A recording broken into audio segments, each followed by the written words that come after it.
Hello folks, the Xperia family has a new flagship member, and in typical Sony fashion, it's all about camera innovation. Today, the Japanese company announced the Xperia 1 Mark V, a premium device featuring all the bells and whistles of the previous 1 series flagships, but with a newly developed stacked CMOS image sensor with 2-layer transistor pixel tech that promises to elevate low-light smartphone photography to a new level. We also get the trademark for the series 21:9 4K OLED display and the latest and greatest Snapdragon chipset. No radical changes have been made to the design of the Xperia 1 Mark V. The phone sports the trademark 21:9 aspect ratio with uniform bezels on the top and bottom of the screen, front-firing stereo speakers, a pill-shaped camera bump on the back, and a side-mounted capacitive fingerprint scanner. There are subtle changes to the frame. It features gentle ridges going around it to help with grip. The back of the Xperia 1 Mark V is made of Gorilla Glass Victus 2, but it features a special treatment that makes it feel like the surface of a pro camera. Other than that, the Xperia 1 Mark V looks and feels like a typical Sony flagship. You won't mistake it from miles away, which speaks volumes about the brand carving out its own identity in the smartphone world. IP65 and IP68 certifications mean you don't have to worry about dust and water either. The display itself is a 6.5-inch OLED panel with 4K resolution, the already mentioned 21:9 cinematic aspect ratio, a real-time HDR drive, and a 120Hz refresh rate. It retains the X1 for mobile engine from the Xperia 1 Mark IV that aims to enhance quality of videos with some clever software enhancements. It's covered with by a sheet of Gorilla Glass Victus 2 and features a classic full bezel on top for the 12-megapixel selfie camera with 1x2.9-inch sensor. Inside the Xperia 1 Mark V is a Snapdragon Gen 2 chipset with 12GB of RAM and 256GB of storage. Unlike just about every other premium smartphone out there, the Sony flagship comes with a microSD card slot that enables easy expansion of the storage. Sony is keen not to repeat the overheating fiasco that was the Xperia 1 Mark IV, and so the Xperia 1 Mark V comes with a 60% larger heat diffusion sheet volume. The company has also worked hard to reduce the power consumption of the camera, which is one of the main heat producers inside a modern smartphone. The phone comes with Android 13 out of the box and features minimal bloatware. Instead, you'll find Sony's pro-grade creator-centric apps: Photography Pro, Videography Pro, Cinema Pro, and Music Pro. The main star of the show, just like with previous Xperia flagships, is the camera system. Sony has kept the very well periscope zoom camera, offering continuous zoom between 85 and 125mm. It is sitting over a 12-megapixel Exmo RS sensor, just like the 16mm ultra-wide shooter. But the real innovation is happening under the main 24mm lens, which features the aforementioned newly developed Exmo T sensor. The pixel structure of this sensor is a bit different from conventional image sensors in mobile devices. Sony has divided the photodiode and the transistor and put them on separate layers stuck on top of each other. By doing so, the company was able to fine-tune the size of both independently of one another. The result greatly improved the amount of light captured and minimized noise levels. The sensor itself is a 1.7 times bigger than the one found in the previous generation. It's a 1x1.35 inches, so no 1-inch here, but again, this sensor they got is much more innovative than those 1-inch sensors. And Sony also says that it can perform 2x better in low light than its predecessor, which will of course be tested thoroughly. The pixel count is 52 megapixels, but due to the specific aspect ratio of the shots, only 48 megapixels are effective, and this sensor used pixel binning to produce 12 megapixels images. Sony claims that it has amped up its AI computational photography game, not like Google.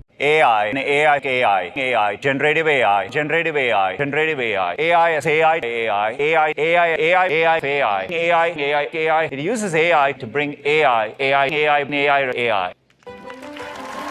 But still, you can now expect better results in modes such as night portrait, daylight portrait, and night view. Of course, all the tech from Sony's Alpha camera department is on board as well: the high-performance real-time autofocus, real-time eye autofocus, burst shooting, and so on. There's a 5000 mAh battery inside the Xperia 1 Mark V, which should allow for 20 hours of video playback on the 4K screen. The Xperia 1 Mark V supports wireless charging, and the wired fast charging tops out at 30 watts. According to Sony, this should be enough to charge 50% of the battery in 30 minutes, and Sony promises it will retain at least 80% of its battery capacity after 3 years of use. On the audio side, the Sony Xperia 1 Mark V brings enhanced stereo speakers with more loudness and richer bass. The 3.5mm audio jack is here to stay for those that still prefer to use wired headphones. Kudos to Sony for this. The Sony Xperia 1 Mark V will be available in black, platinum, silver and khaki green color options from late June, with specific market availability to be detailed later on. It will cost €1,400 in Europe and £1,300 in the UK. US pricing will be confirmed shortly. Guys, what do you think of this smartphone? In my opinion, Sony is as usual so close to greatness with their phones. On paper, it's the dream phone, but we all know there will be a deal breaker. All previous Xperia 1 phones had inexcusable issues, especially for the price. Now it appears Sony has fixed some things here, but I'm still worried. First of all, in classic Sony fashion, this will likely be a catastrophic release schedule,